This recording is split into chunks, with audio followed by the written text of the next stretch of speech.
If your DoorDash account has been restricted, you may be feeling frustrated and unsure of what to do next. This guide will walk you through the steps to appeal the restriction effectively. Step 1. Gather information. Collect all relevant information regarding your account, including your account details, any emails or notifications you received about the restriction, and any specific reasons provided for the action. Step 2. Review DoorDash policies. Familiarize yourself with DoorDash's terms of service and community guidelines.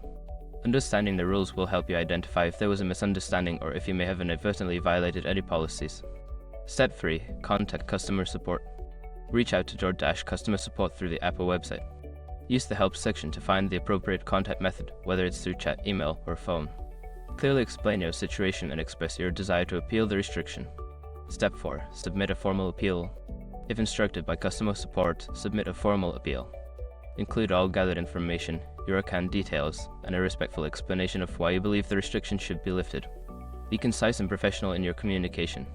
Step 5. Follow up.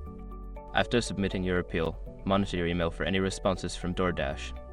If you do not hear back within a reasonable time frame, consider following up with customer support to check on the status of your appeal.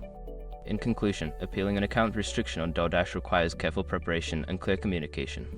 By following these steps, you can increase your chances of having your account reinstated.